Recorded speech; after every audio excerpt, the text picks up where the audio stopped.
acuerdo, pero todo lo que se hace en términos de terapia, de prevención de recaída, es básicamente alimentar esa parte reflexiva del cerebro, ¿verdad? Que es mucho un proceso más que todo racional, por decirlo de alguna forma, que también va a tener algunos elementos emotivos, ¿de acuerdo? Es un poquito, tal vez Julio es el que nos va a hablar más de eso.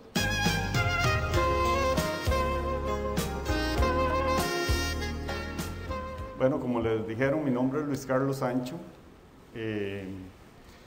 Yo soy psiquiatra y trabajo desde más o menos del 1995 en servicios de emergencia de hospitales privados. Trabajé primero en la clínica bíblica, después me pasé a la católica. Dicen que me cambié de religión o algo así. La cosa es que a mí me parece interesante esta charla en relación a mi experiencia personal. Como dije, desde el 95 he trabajado con pacientes de emergencias de psiquiatría en servicios de estos. Y nunca me han llamado porque un paciente llega por alcohol. Llega por alcohol y por otro problema, ¿verdad? Por ejemplo, un paciente puede llegar por una bronconeumonía y toma licor. Puede llegar porque tuvo un accidente y anda con cocaína. Me han llamado porque el paciente llega por alcohol nada más y es obvio que tienen que llamar al psiquiatra, ¿verdad? Pues hay que desintoxicarlo, etcétera, etcétera. Y a mí me parece que ese es un abordaje que debiéramos cambiar, porque llegan muchísimos pacientes a un servicio de emergencias o que están internados en un hospital, ni se diga, si en los privados hay pacientes de estos, imagínense en los hospitales de la Seguridad Social. No existe, por lo menos que yo conozca, un protocolo de intervención para estos pacientes. El paciente llega a emergencias con una fractura porque se estrelló en el carro y llega con la alcoholemia hasta quién sabe dónde. A nadie llaman para que haga la intervención del problema de alcohol. Y es algo que debiera estar estructurado, que debiera estar organizado, porque, como dijo el doctor Mesén, ya la idea de que los pacientes solo se tratan o se deben tratar los que buscan ayuda, no es así. En realidad, muchos de estos pacientes, si uno les ofrece la posibilidad, si lo ofrece adecuadamente, mucho tomando en cuenta la charla que yo estoy interesadísimo en que Julio les dé ahora de entrevista motivacional, vamos a lograr que el paciente tome conciencia y quiera ayuda por su adicción.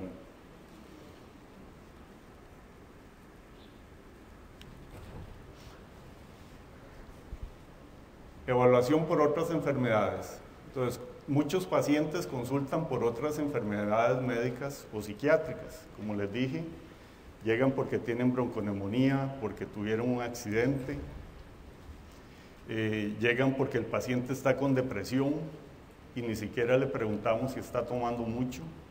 El paciente llega por un intento de suicidio, porque tuvo una ruptura amorosa y ni siquiera le preguntamos si ha estado usando cocaína. Llega por un problema existencial, para ponerlo así entre comillas, porque perdió su curso lectivo o algo por el estilo, y nadie le pregunta si está usando drogas. Estos pacientes deben ser evaluados por este problema, además, porque el paciente no solo llega por ese problema médico, llega o debiera ser atendido por el otro problema. Accidentes de todo tipo, desde accidentes en la casa, obviamente accidentes en automóviles, ahora que por dicha pasaron lo de la alcoholemia a un nivel razonable, ¿verdad? Para que nos abstengamos de tomar y manejar. Interesantemente, las hospitalizaciones por cirugía electiva.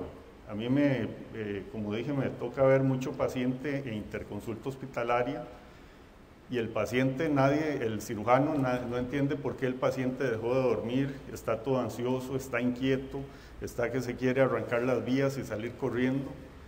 Y uno llega y pregunta, o tomaba montones de benzodiazepinas y nadie le preguntó, entonces se los quitaron de un solo tiro, lo cual obviamente no se puede hacer. Otra cosa muy común es que toma mucho licor y nadie le preguntó si tomaba licor. Entonces uno le pregunta, ¿y usted obviamente está en un cuadro de abstinencia por alcohol? Entonces uno le pregunta, ¿y cuánto toma? No mucho, como 4 o 5 cervezas diarias, ¿verdad? O 4 o 5 copas de vino. Ya con esa cantidad de alcohol, yo siempre le digo a mis pacientes que se hagan la idea que si eso es mucho, que con esa cantidad no pasa una alcoholemia, ¿verdad? Es decir, es una cantidad grande la que se están tomando. Entonces, el paciente tuvo un accidente y lo tienen que operar, o el paciente tiene una apendicitis, por ejemplo, y lo internan, o quiere hacerse una mamoplastía o alguna cosa, y nadie le preguntó por el problema del alcohol, y empieza con abstinencia. Entonces, estos pacientes debieran entrar dentro de un protocolo adecuado para que puedan ser atendidos como debe ser. La otra cosa que nos pasa, y debo incluirme, me parece que ahora lo hago un poquito menos, creo que antes lo hacía más y me gustaría que ustedes no cometan ese error cuando trabajen en estas cosas, es la minimización del problema por la familia. La familia llega porque el paciente tiene una bronconeumonía y no piensan en que toma mucho. La otra cosa es que los mismos médicos, el cirujano quiere operar al paciente rápidamente, el internista quiere que se cure del problema de la diabetes, quieren bajarle la presión rápido al abuelito, y nadie permite o no se hace digamos así, el mercadeo de este problema, ¿verdad? El señor tiene que ser evaluado adecuadamente. Entonces debiéramos establecer protocolos de abordaje de pacientes que se descubren abusadores de sustancias. En la caja no existe esto, ¿verdad? El paciente llega por una cosa y a nadie le pregunta por esto. Interesantemente, esto está tan polarizado que si ustedes se dan cuenta, el hospital psiquiátrico está en el oeste y el IAFA está al otro lado totalmente, ¿verdad? Eso está clarísimo que hay una separación, ¿verdad? Cuando en realidad es algo que debiera estar de alguna manera unido, de alguna manera cerca, porque esto, como vamos a ver en la tarde en la conversación de patología dual, debe atenderse los dos problemas al mismo tiempo para que tengamos un poco de mejor pronóstico para el paciente. Recordemos, la evaluación de un paciente contra un trastorno mental siempre debe contemplar la existencia de otro trastorno mental. La comorbilidad en psiquiatría es altísima. No podemos ver un paciente que tiene una depresión si además tiene un trastorno de personalidad y no tomarlo en cuenta. Y la otra cosa es que la evaluación de un paciente adicto siempre debe contemplar la suposición de otro trastorno mental. Si para mí del rato que voy a hablar ahora y en la tarde, si se llevaran esta idea, para mí fue exitosa esta asistencia hoy. Debemos pensar en otro trastorno mental. Debemos pensar en el diagnóstico dual que vamos a ver en la tarde. No vamos a ayudar al paciente adecuadamente si no pensamos en conjunto las cosas. La Asociación Psiquiátrica Americana dice que qué debemos hacer con un paciente que tiene diagnóstico dual, y pensemos en cualquier paciente que tiene un problema de adicción.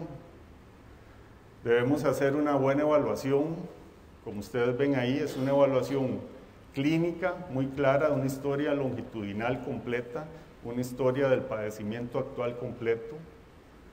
Debemos entender desde cuándo el paciente está con los problemas, cuándo empezó, debemos entender cuándo el paciente pasó de estar experimentando y vacilando con la droga a un uso más continuo, a un uso ya de abuso de la sustancia. Debemos tomar una historia médica general, debemos entender bien los antecedentes psiquiátricos del paciente, sean personales y los familiares. Esto porque hay una gran tendencia genética hereditaria a que el paciente padezca de alguna comorbilidad, y eso va a facilitar el problema de la adicción.